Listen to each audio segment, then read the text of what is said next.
It was one of the most heated Prime Minister's questions of the year. Keir Starmer walked into the House of Commons looking calm, collected, almost confident. But what happened next? Fire, fury, and a storm of questions that even his own MPs didn't see coming. And trust me, the reactions outside Westminster were just as intense. Stay with me, because what happened inside those few minutes could shape the next UK election. And some of the moments were downright shocking.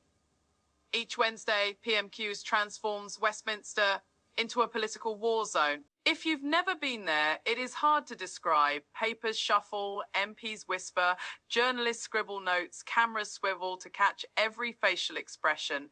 This is more than a debate. It is a carefully choreographed performance, a test of nerves, wit, and strategy. And this week wasn't just another routine session. It was a test of leadership, of credibility, of whether Labour's promises could survive the harsh spotlight of scrutiny. The stakes were high, but not only was Starmer challenging the government on key issues such as taxes, the NHS, and the economy, he was also testing whether he had the temperament for number 10 and the Prime Minister. He was ready to fiercely defend his record, defending decades of policy and portraying Labour as risky, untested, and economically irresponsible. It is a dance, or more correctly put, a duel where every single word counts. Starmer's on his feet, unruffled, measured, yet primed to confront. He started with taxes. Why are working families paying more, while big corporations get away with less? The chamber erupted. Jeers, cheers, hand claps. He continued to describe the rise in the cost of living, frozen wages, and what he described as a government that's lost touch with reality. He painted a vivid picture: single parents choosing between heating and groceries, elderly couples struggling to pay their bills, families making impossible choices. And here is the thing, even in a room full of seasoned politicians, you could feel the tension, the discomfort, the pressure. The Prime Minister reacted right away. He accused Labour of having no credible plan, only higher taxes and reckless spending. But Starmer was prepared. He came back with detail, closing corporate loopholes, windfall taxes on huge profits, ensuring ordinary people wouldn't pay the price. Even so, many watching at home were asking themselves, could Starmer really make this work? Would his plans survive scrutiny in the real world, outside Westminster? Then came the NHS, the issue that touches almost every life in Britain. Starmer didn't hold back. He accused the government of breaking the backbone of Britain's healthcare system.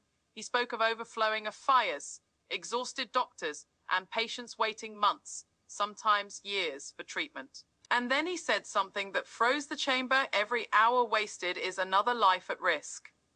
Even the heckling died momentarily. There was silence for one heartbeat. The Prime Minister fired back. He accused the Labour leader of using the NHS as a political weapon, since he had no credible plan to pay for his promises. But here is the kicker. Starmer divulged a leaked report that claimed internal efficiency targets were likely to make the crisis in the NHS worse.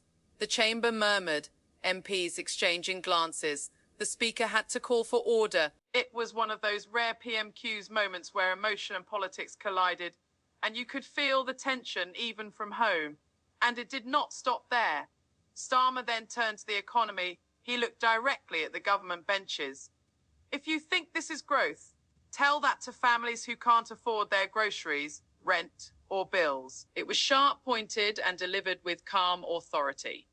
The Prime Minister immediately hit back, claiming Labour were risking economic collapse with reckless borrowing. Cheers from his side, but Starmer kept his cool. Families are already broken by your decisions. A tense pause, applause from his side, murmurs from the other. This was politics at its finest, raw and unscripted.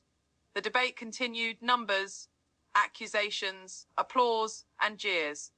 For several minutes, the chamber resembled a boxing ring rather than a debating hall, and the public. They watched every second, tweeted, shared their clips, debated who was winning.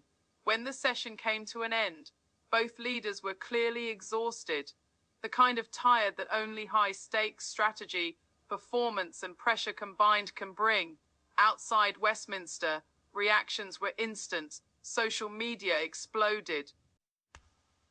Starmer's NHS remarks went viral. Supporters called it a turning point, a confident Starmer taking the gloves off. Critics dismissed it as theatre style over substance. But that is not all of the story. A YouGov poll published later that day indicated a slight bump for Labour. Not huge, but enough to prove that even one well-handled PMQs can shift perception and attention. In politics, perception is everything. Here is something a lot of viewers never notice. The reactions of MPs off camera. Some murmured quietly to colleagues. Some nodded in agreement, while others shook their heads in disbelief. Politics isn't just for the cameras. The actual convincing of your side, the winning influence in private, is very often where much of the power lies. And PMQs has its own rhythm. Every pause, every carefully worded line, and every well-timed joke or jab is calculated. On Twitter, even the shortest of sentences can be picked apart for hours. Some quip about taxes, one pointed remark about the NHS, or one sharp economic critique can dominate headlines for days. So what does this PMQs reveal? It wasn't just about shouting louder. It was cool under fire, commanded leadership, and said some really memorable lines.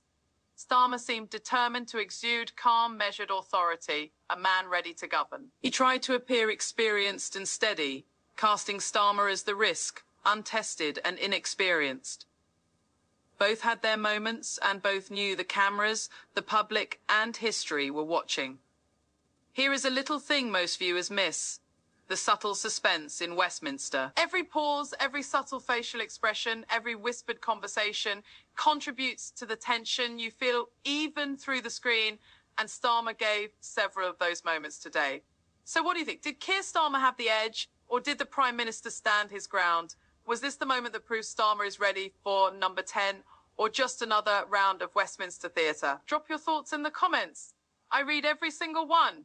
If you love deep dives into UK politics like this, hit like, subscribe, and turn on notifications.